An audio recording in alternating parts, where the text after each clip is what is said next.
Eastern Cape Provincial ANC has distanced itself from the Suprise Mkhize slate punted by the Alfred Nzo region. The new slate punts ANC Treasurer General Suprise Mkhize as a third candidate in the race to replace President Jacob Zuma. The Alfred Nzo region is the Eastern Cape's biggest bloc. Mkhize is touted as a compromise candidate in what has so far been considered a two-horse race between Nkosazana Dlamini-Zuma and Cyril Ramaphosa. The provincial spokesperson speaking to ANN7 says that the slate with Mkhize's name may have been punted because branches are discussing names in full earnest ahead of the December conference. The third slate proposes Suprise Mkhize for president, Gwede Mantashe for chairman, and Paul Mashatile for top six position.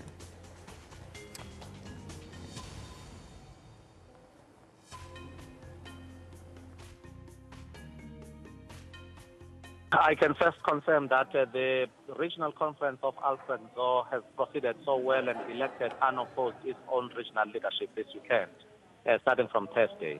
But what I can confirm on behalf of the Provincial Executive Committee of the ANC is that we haven't yet started any nomination as branches of the Eastern Cape to nominate and elect possible the national office bearers, including the National Executive Committee of the African National Congress.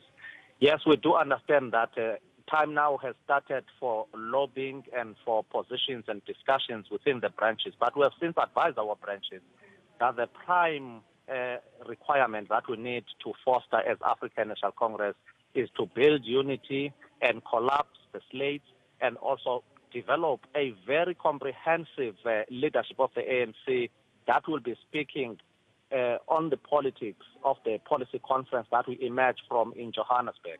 So as far as we are concerned, we are preparing for a provincial elective conference end of August and early September this year. So there is no starting of any nomination as far as we are concerned as a PEC, but the names are being punted, branches are starting to discuss.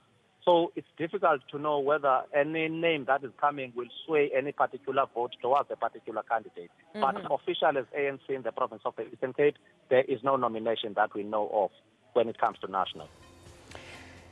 Here's a list of the presidential contenders and their backers.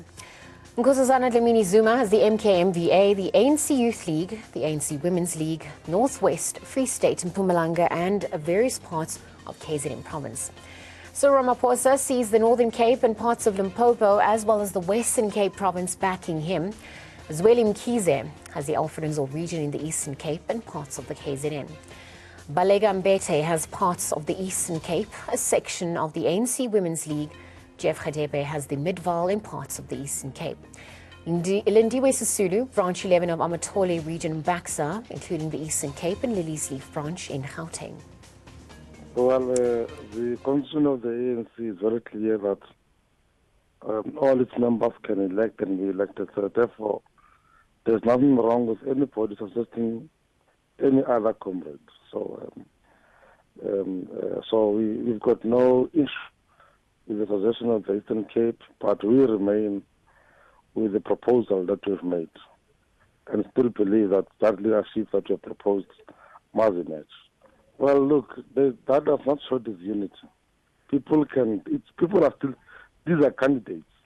People are preferring them. So once a Congress has taken a decision, that the lobbying groups will be dissolved and a leader that would have been elected will then take over the organization.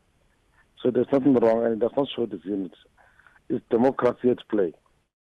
Well, I think it's important first to accept what has emerged from the spokesperson of the Provincial Executive Committee of the ANC, that the position there is not yet pronounced, because they are people that are guided by the decision of the ANC in terms of when names can be put out there. But the branches themselves are free to express themselves. For now, it is we can say it's a good thing, because it normalizes the idea of contestation. Remember, if to take an example in the United States, when the Republicans were contesting for the position of the president of the United States, they had about 17 candidates. But as time went on through the debates, what they call the primaries, certain people began to fall off. So those might realize that they are not going to enjoy traction on the ground, might discover that their ambition is more on the reckless side, and they might decide to join forces with the winning side or the side that seems to have far greater possibility of winning.